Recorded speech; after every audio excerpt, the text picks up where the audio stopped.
Who doesn't love going to the zoo? It's fascinating to see exotic animals we've never seen before. Some of my favorites are the tigers and dolphins. But would it change your mind if you knew the injustice had on these animals? Through research and observing, I almost felt helpless looking at these animals. There's a zoo in Indonesia called the Surabaya Zoo. It's also known as the Zoo of Death. A former member said 50 animals had died in the last 3 months alone. Klawan, a giraffe, died because he swallowed 44 pounds of garbage due to visitors throwing garbage in his cage.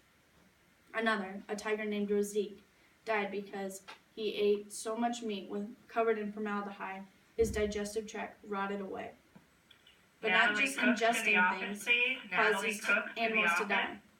The birds were overcrowded in a cage. This was no place for animals to live.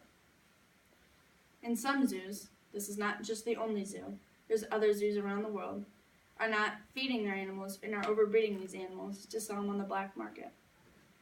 This causes the zoos more profit and keeps the zoos running. With this, the cruelty will keep running on. The zoos are not the only place for this cruelty. There are circuses that abuse these animals as well. These circuses abuse animals to do as tricks. A tiger was burned jumping through a ring of fire. An elephant was chained to the floor and fed. While being fed, it was whipped and hit. Recently, we went on a senior science trip to Lincoln Park Zoo in Chicago. Although this didn't look like Surabaya Zoo, the tigers did not look happy, neither did the apes.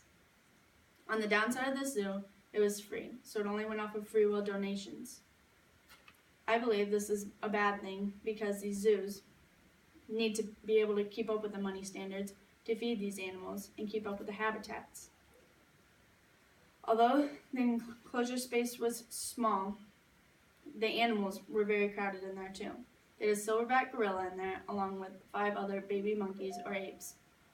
In here, these silverback gorilla stood there and looked very sad while the little monkeys climbed. The animals were all confined along with the lions. They only had fake rocks to feed on along with the background of African safari.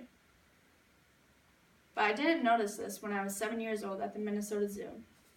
As a young child, you only notice happy animals. Along with these animals, I only noticed they were impactful as in playing, running around. Maybe the tigers were just sleeping instead of bored. I didn't realize the depression of the cage sizes had a toll on these. So what do animals actually need in zoos? They need a diet. They need to stay healthy. They need appropriate food and daily feedings.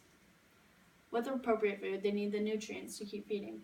These lack of funds, obviously they need to get rid of these animals. Along with exercise, they need to roam, interact, run, play, and sleep. Along with this, they need medication. They need daily vitamins like us humans, or daily medications. They also need to keep a vet on hand. So if a zoo cannot afford a vet, they obviously need to stop running. Along with this, they need a habitat. They need to keep the habitats up to standards, big enough for these animals to roam.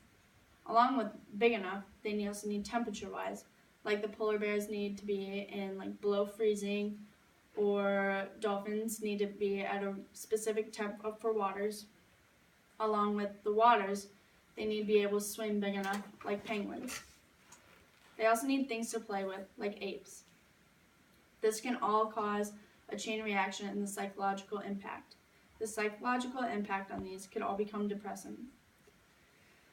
With these animals become depressed due to their friends dying in the enclosures or less interaction. This could cause aggressiveness throughout, but this problem won't go away on its own. So how do we help? We spread the word. We don't fund zoos, and we report cruelty if we have to go to the zoos. We can donate or join organizations to help stop these animal cruelty in these zoos. And we can also sign petitions like the Surabaya Zoo to stop. So if this all helped, what would happen? Imagine a zootopia. Instead of these cages, they'd become sanctuaries. These habitats, these animals would be able to roam free. In Denmark, an architect said there would be no cages anymore. So these animals would be able to hunt for their own prey or be able to roam with their friends, do whatever. Instead of them being in cages, we'd be in bubbles roaming around. Instead of zoos, there would also be refugees. If these animals would get hurt, they'd get sent to these hospitals, and maybe they'd have to stay, which would obviously form zoos. So in conclusion, if we don't help, who will? If we take one animal at a time, we can also take one zoo at a time. There's no animal like Kwan that will die like that again, or Rosique the tiger that will die like that again.